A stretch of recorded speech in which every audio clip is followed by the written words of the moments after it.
आदरणीय किसान मजदूर एवं युवा साथियों, मुझे ऐसा लगता है कि देश का विपक्ष मोदी जी का विरोध करते करते वो खुल करके अब देश विरोधी हो गया और देश की सेना, निर्वाचन आयोग और सुप्रीम कोर्ट जैसी संवैधानिक संस्था के विरुद्ध आग उगलने लगी, जो जनमानस के लिए चिंता का विषय बनते जा रहा है। ये विपक्षी सोच रहे हैं कि ऐसा करके वे सत्ता पा लेंगे। अगर ऐसा करते रहेंगे तो एक दिन जनता का विश्वास ये खो देंगे। विपक्ष के नेताओं को सत्ताधारियों के विरुद्ध तो ऐसा मुद्दा उठाना चाहिए कि जो सत्ताधारी लाजवाब हो जाए और जनता उसे आने वाले चुनाव में गद्दी पे बिठा दे। पिछले 11 वर्षों से देश की जनता देख रही है कि ये संसद का बहिष्कार कर करोड़ों रुपए बर्बाद कर रहे हैं। किसान मजदूर और युवा साथियों, आपको मालूम है 1 घंटे का 2.5 लाख रुपए खर्च आता है, एक दिन का 12 करोड़ रुपए। सोच लीजिए इन्होंने कितना देश का पैसा बर्बाद कर दिया। 10 साल से बहिष्कार कर रहे हैं ना, और बोलते हैं हम देशभक्त हैं। अब बहिष्कार करने का कोई ठोस मुद्दा नहीं रहता। आपको जानकारी होगा कि ऑपरेशन सिंदूर के बाद जो विपक्ष का नेता विशेष सत्र बुलाने का मांग कर रहा था, सेना के शौर्य का अपमान करना चाहता था, जब सत्र में इनको समय दिया गया कि बहिष्कार के लिए एक नया मुद्दा ले आए चुनाव आयोग के विरुद्ध कि फर्जी मतदाताओं का नाम क्यों काट रहे हो। अब ये बताओ भला, फर्जी नेताओं का मतदाताओं का नाम ना काटे तो क्या करे चुनाव आयोग। अब इधर तुम महाराष्ट्र में, कर्नाटक में बोलते कि वहाँ फर्जी मतदाताओं ने वोट डाल दिया, भाजपा जीत गई। एक तरफ चलो ना, दोनों तरफ चल रहे हो। ये कैसा विपक्ष है? क्या हो गया है इसको? विपक्ष के नेता राहुल गांधी को तो सुप्रीम कोर्ट ने पहले ही मोदी जी को चोर कहने पे इसको झूठा साबित कर दिया है। अभी हाल ही में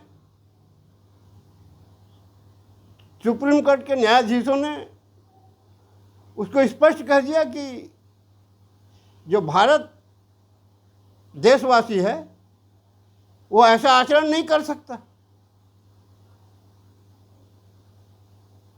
अब सोच लीजिए इसको कितना लताड़ दिया जाए। वो हमारे छत्तीसगढ़ में कहावत है ना कि नकटा के नाक कटे 1.25 हाथ और ऊपर बाढ़े। यानी इनका नाक कट गया है, उसके बाद बोलते नहीं नहीं हमारा नाक नहीं कटा, हमारा नाक आगे बढ़ रहा है। ऐसी स्थिति है इनकी। ये अपने को संविधान का रक्षक कहते हैं।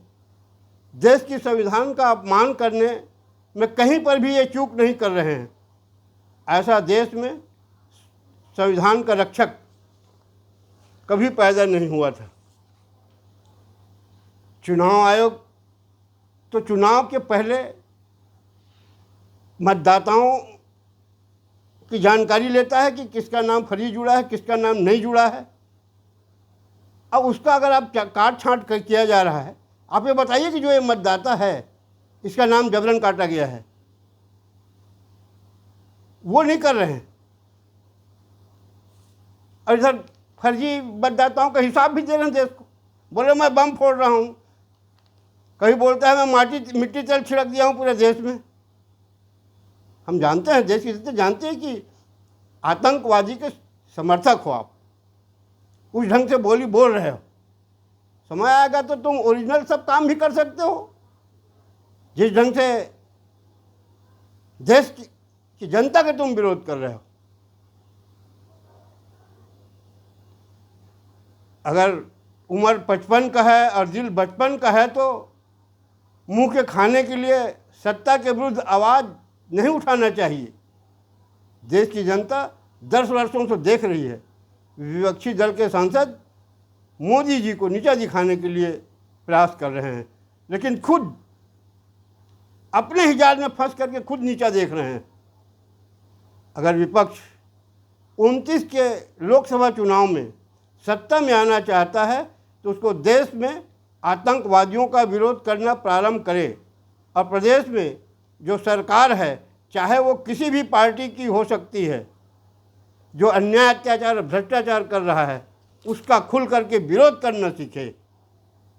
देश के विपक्षी नेता अगर अपने चुनाव घोषणा पत्र में दूसरे के संपत्ति को लूट कर लोगों को बांटेंगे कहते हैं, आतंकवादी के परिवार सदस्यों को 1-1 लाख रुपया देंगे बोलते हैं,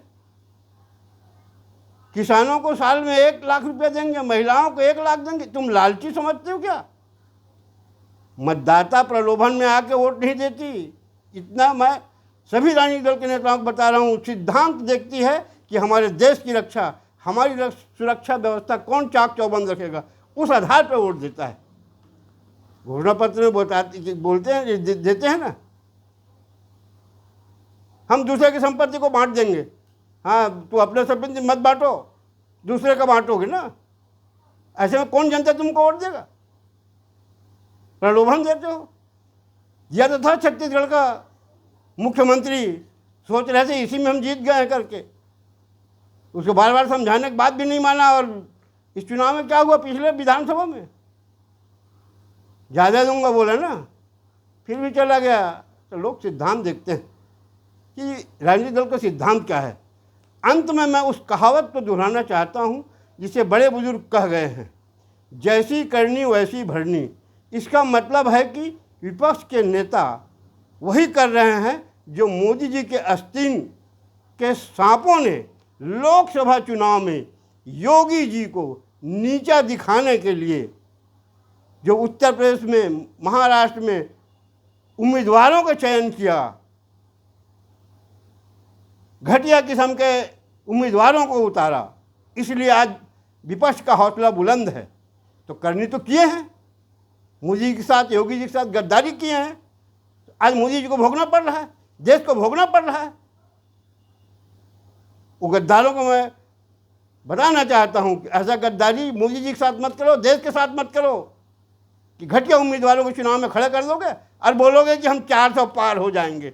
जनता बेवकूफ़ है ना, मोदी को चाहती है, इसका मतलब ये नहीं है कि वो घटिया उम्मीदवार को नहीं चाहेगी।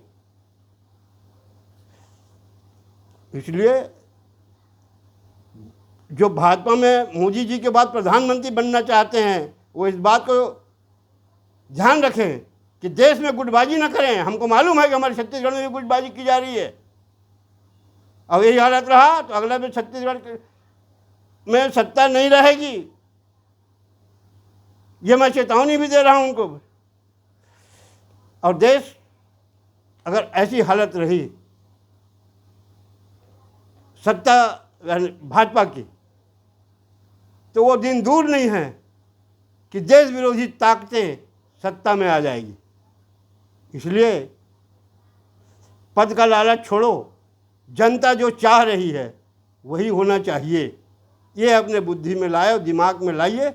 इतना कहा कि मैं अपने वाणी विराम देता हूँ। धन्यवाद। जय हिंद।